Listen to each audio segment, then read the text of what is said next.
sociedade, nesses 25 anos, e aproveitar um minutinho só para dizer que hoje é um dia muito importante, além do evento, é que eu, como diretor de defesa profissional, hoje nós estamos mobilizados para em um certo protesto contra o tipo de atividade que nós fazemos e o tipo de remuneração, o tipo de reconhecimento do nosso trabalho. É um dia de protesto importante que eu queria registrar aqui. Bom, vamos falar sobre um assunto do que nós temos tido nesses últimos anos uma experiência razoável e que eu fiz um apanhado e tentei pensar algumas coisas muito importantes que nós temos vivenciado durante a nossa experiência com esse tipo de doente, que muitas vezes ele é difícil. Nós encontramos normalmente na história dos nossos doentes, a maioria dos nossos casos, relacionados com, normalmente, a grande maioria, em torno de mais de 80% dos nossos pacientes são mulheres, normalmente têm problemas psicológicos associados, traumas, relacionados muitas vezes à profissão, que imprimem traumas e desgastes que fazem com que essa sintomatologia se exacerbe, e que é a dor e a parestesia, mostrando que em 90% dos nossos pacientes, e que corresponde normalmente com dados da literatura, são de origem neurogênica, e pouco, em 10%, mas em torno disso, num levantamento dos nossos pacientes, tem um comprometimento associado vascular. Aqui, o que é importante que nós estamos percebendo, que eu também pensei da nossa vivência, de alguns casos aqui, capitaneado pela nossa clínica e pelo doutor Henrique Murat, com quem trabalho já há quase 30 anos, e tivemos inúmeros casos, assim, de uma certa forma, como uma referência. Temos que selecionar e dizer que o exame físico é o principal arma que nós temos para iniciar o tratamento desse tipo de paciente e a avaliação deles. E essas manobras, essa manobra que está ilustrada, que é a manobra de Ross, que é a manobra que nós valorizamos mais, haja visto que a maior parte dos pacientes eles têm uma síndrome muito mais ligada à parte neurogênica do que à parte vascular. E nós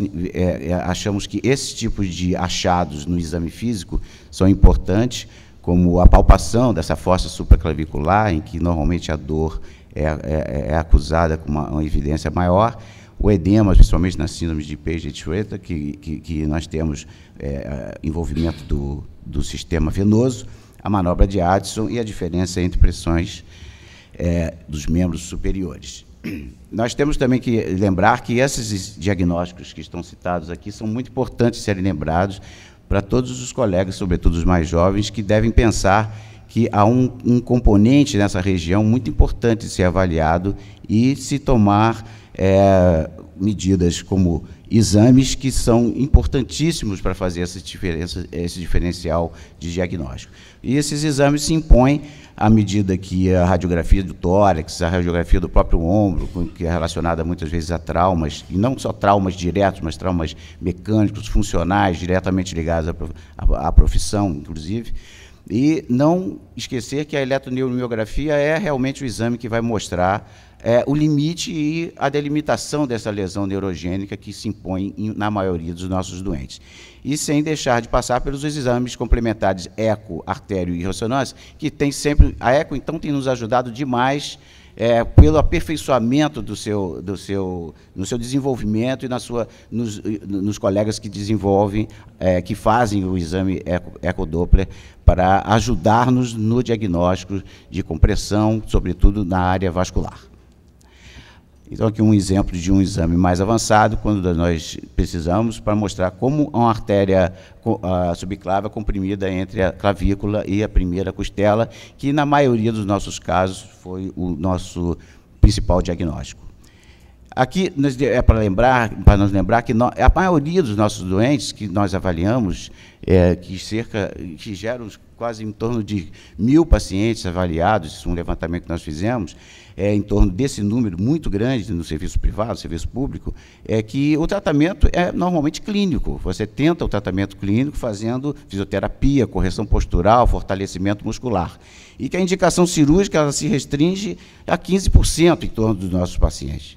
Então, é interessante isso, porque muitas vezes, não, essa é uma patologia sempre cirúrgica. Não, é uma patologia de tratamento clínico e a indicação cirúrgica se faça por esses principais achados de parestesia, de dor, etc. A anatomia, fundamentalmente, é importantíssima de se conhecer, saber sobretudo a região onde passa o desfiladeiro, exatamente, onde estão inseridos os músculos escalenos, o peitoral menor, e por onde está passando o feixe vasculo-nervoso.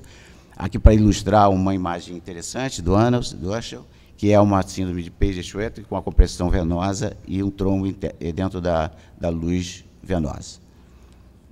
Aqui é a costela cervical, que a gente, quando diagnostica, é ali que nós vamos abordar. Outro caso, uma megapófise também nós temos achado com alguma frequência, mas, na realidade, na nossa estatística, nesses anos, nós temos 98 doentes operados e que aqui se distribuem desta forma,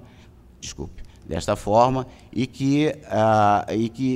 normalmente estão envolvidos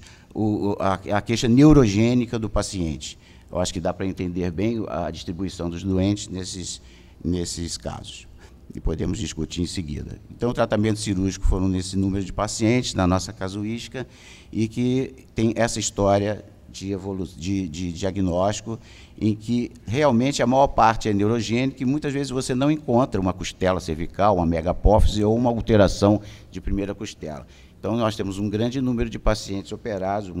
dentro da nossa casuística, que nós não temos a causa aparente, nós temos a queixa e que não se resolve com fisioterapia e levamos à cirurgia. Bom, a ressecção da primeira costela nesses doentes que não tem nenhuma alteração detectável é a cirurgia que nós usamos e que temos feito transaxilar, que é a cirurgia,